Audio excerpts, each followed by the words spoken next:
Assalamualaikum warahmatullahi wabarakatuh. Ketemu lagi pada kesempatan kali ini kita akan membahas tentang tugas pada modul 1.1.A.6 tentang demonstrasi konseptual pendidikan Ki Hajar Dewantara yang bertema tentang pendidikan yang berpihak kepada murid. Menurut filosofi Ki Hajar Dewantara, pendidikan adalah menuntun segala kodrat yang ada pada anak agar mereka dapat mencapai keselamatan dan kebahagiaan yang setinggi-tingginya, baik sebagai manusia maupun sebagai anggota masyarakat. Nah, maksud dari sini adalah kita sebagai pendidik sifatnya hanya menuntun anak tersebut sesuai dengan kodratnya, agar dia memperoleh kebahagiaan yang setinggi-tingginya. Sebagai contoh, kodrat itu umpamanya seperti padi. Nah, kodratnya padi, ya dia akan menghasilkan padi. Dan demikian juga dengan kalau seandainya kita menanam jagung, maka kodratnya itu akan menghasilkan jagung. Jangan berharap kita pada saat kita menanam padi, kita akan menghasilkan nanti jagung. Demikian juga sebaliknya, pada saat kita menanam jagung, tentu itu tidak akan mungkin membuahkan hasilnya padi. Jadi, kita menuntut anak itu sesuai dengan bakat dan minatnya. Nah, pendidikan yang berpusat pada murid ini, jika kita lihat di sekolah, itu dapat teraplikasi tentang guru itu harus menuntun siswa sesuai dengan kodrat siswa tersebut. Untuk siswa jurusan teknik ketenaga listrikan, umpamanya karena saya mengajar teknik ketenaga listrikan, tentu tidak bisa kita samakan dengan siswa yang memiliki bakat di bidang teknik pengelasan, karena kodratnya itu memang sudah berbeda. Artinya, jangan kita mengajar pada teknik ketenaga listrikan, kemudian kita berharap nanti hasilnya itu siswanya akan ahli dalam pengelasan. Nah, itu tidak mungkin. Atau sebaliknya, kita mengajar di pengelasan, kita berharap nanti hasilnya itu siswa tersebut akan ahli dalam ketenaga listrikan. Nah, jadi kita harus menuntun atau mengajari anak itu memang sesuai dengan bakat minatnya atau dikatakan juga dengan kodratnya. Kemudian yang kedua, filosofi Ki Hajar Dewantara, kalau yang tadi kita menuntun anak itu, kemudian yang kedua adalah dalam mendidik anak harus memperhatikan kodrat alam dan juga kodrat zamannya. Nah, kodrat alam itu berhubungan dengan lingkungan sekitar siswa tersebut. Umpamanya ada yang di orang Minangkabau, ada orang NTT, ada orang Maluku. Tentu itu sistem pengajarannya berbeda-beda karena lingkungannya itu memang berbeda. Nah, jadi alasan konseptualnya adalah hendaklah sebagai guru dapat menyesuaikan kodrat alam di mana dia mendidik siswanya. Mendidik siswa yang berasal dari Sumatera Barat, umpamanya, tentu akan berbeda dengan cara mendidik anak yang berasal dari Maluku atau NTT, karena memang kebiasaan masing-masing mereka itu memang sudah berbeda. Nah, selanjutnya adalah kodrat zaman. Ini berhubungan dengan kondisi atau materi sesuai dengan zaman itu. Artinya, ilmu yang kita ajarkan, cara menyampaikannya kepada siswa harus sesuai dengan perkembangan zamannya. Umpamanya dalam sistem pengajaran, kalau dulu kita biasanya mengajar hanya menggunakan OHP tahun 80-90-an, kalau sekarang sudah menggunakan proyektor. Atau kalau dulu hanya mengajar secara langsung, sekarang sudah ada belajar secara online. Nah, aplikasi di dalam teknik ketenaga listrikan, umpamanya zaman dulu, bagaimana siswa tersebut hanya dapat memasang dan menggunakan lampu atau memasang instalasi lampu itu.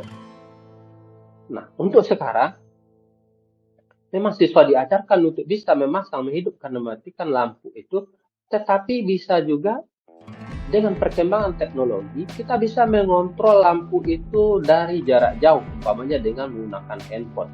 Jadi dimanapun kita berada di seluruh dunia ini, selagi kita mempunyai sinyal internet, kita bisa mengontrol peralatan-peralatan listrik tersebut atau peralatan elektronik tersebut dengan menggunakan handphone. Nah, itu adalah kontekstual sesuai dengan kodrat zamannya. Zaman sekarang itu adalah tentu zaman IT.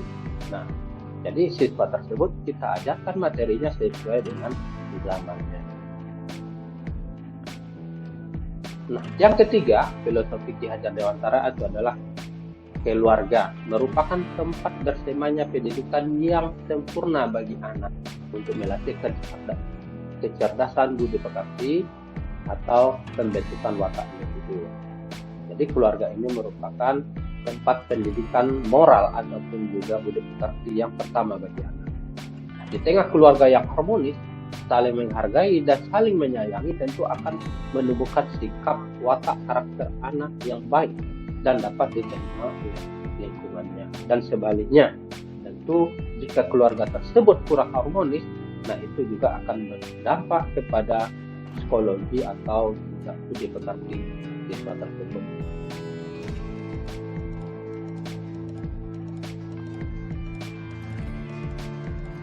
Selanjutnya yang tentang penerapan filosofi Ki Hajar Dewantara di sekolah, ide atau gagasan filosofi Ki Hajar Dewantara tersebut pada saat pembelajaran di sekolah, khususnya pada mata pelajaran instalasi motor dan instalasi pengaliran listrik, di mana pada saat awal pembelajaran tersebut kita menerapkan, ya, pada saat pembelajarannya kita menerapkan prinsip-prinsip tersebut. Nah, pada saat di awalnya kita memberikan materi, kemudian membentuk siswa secara berkelompok atau bersama-sama memahami materi tersebut.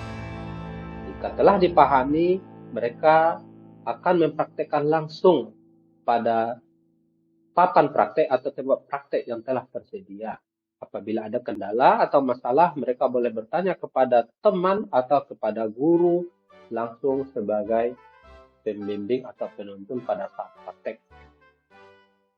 Nah, hal ini dapat kita lihat, umpamanya contohnya kalau pada saat penerapannya, nah, yang pertama itu siswa ini berdiskusi,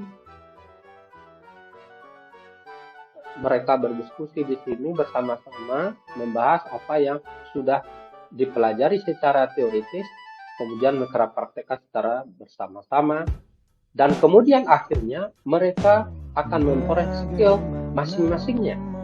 Jadi setelah itu mereka diajarkan, dibimbing, kemudian mereka harapannya dapat memahami apa materi pelajaran yang diajarkan itu sesuai dengan tujuan pembelajaran. Nah, pada saat praktek tantangan dan solusi tentang filosofi Ki Hajar Dewantara di sekolah. Tantangan yang pertama atau masalah yang ada di bengkel kami adalah toolman di bengkel teknik ketanggalan listrikan itu tidak ada, menyebabkan guru yang mengajar praktek membutuhkan waktu yang lama untuk mempersiapkan alat dan bahan praktek yang akan digunakan. Solusinya adalah yang kita ambil itu adalah guru yang mengajar praktek tersebut, ya, itu mempersiapkan alat dan bahan sebelum pembelajaran berlangsung agar pada saat jam praktek waktu tidak dipakai. Atau maksudnya adalah